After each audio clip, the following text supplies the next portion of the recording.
السلام عليكم ورحمة الله وبركاته. أهلا وسهلا بكل المتابعين وأهلا وسهلا فيكم بقناتي، وإن شاء الله تضلوا بخير يا رب.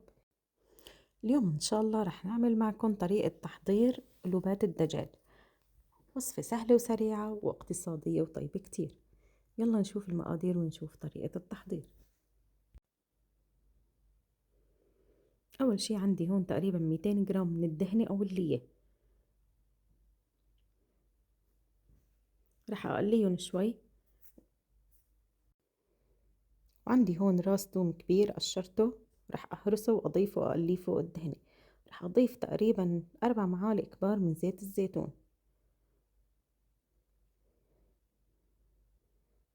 أول ما تستوي عندي الدهنة رح أنزل الثوم المهروس لحتى أقليه. كمان بتقدروا تستبدلوا زيت الزيتون واللية أو الدهنة، بتقدروا تستبدلون بالسمنة أو بالزبدة، طبعا هذا شيء اختياري.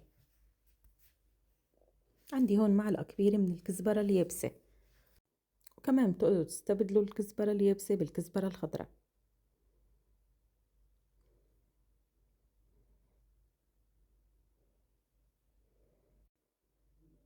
وأول ما يتقلى عندي الثوم والكزبرة رح أضيف عليهم بصلتين بحجم وسط مقطعتهم بهذا الشكل. كمان رح أقليهم لحتى تدبل عندي البصلة. رح أضيف عليهم معلقة كبيرة من الملح.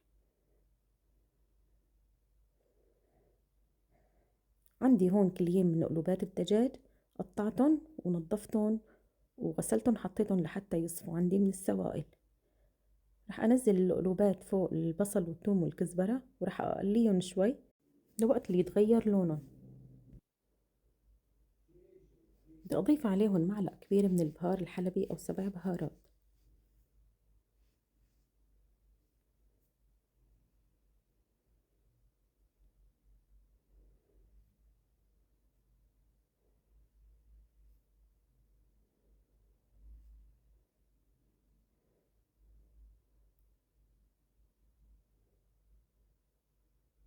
بس تغير لونهم رح أغطيهم لحتى يستووا. رح ياخدوا وقت تقريبا ساعة، طبعا حسب الكمية اللي أنا عملتها. بعد ساعة رح أكشف عليهم الغطا ورح أتركهم لحتى تنشف عندي كل السوائل.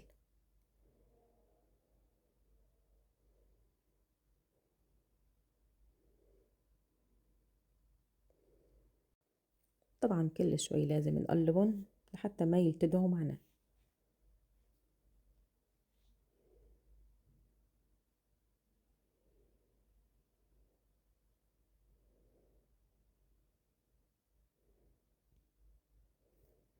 هيك صاروا هلا عندي جاهزين. رح أضيف معلقة كبيرة ممسوحة من دبس البندورة ومعلقة كبيرة من دبس الفليفلة. رح أضيف عليهم شوية مي لحتى أدوب فيها دبس البندورة ودبس الفليفلة. وطبعا هذا شيء اختياري، دبس البندورة ودبس الفليفلة رح يعطيهم نكهة كتير طيبة.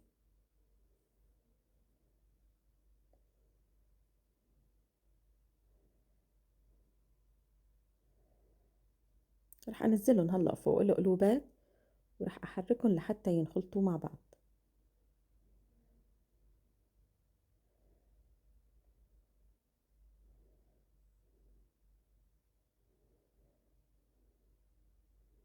وبتركهم تقريبا 10 دقايق، بقلبهم لمدة 10 دقايق وبعدين بطفي عليهم، بصيروا عندي جاهزين.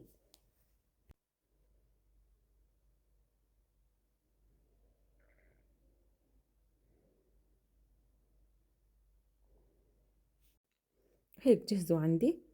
تقدروا تاكلوا جنبهم ليمون أو تحطوا جنبهم دبس الرمان، كمان رح يطلعوا كتير طيبين. وهذا كان الفيديو لليوم، إن شاء الله يكون عجبكم الفيديو وطريقة التحضير.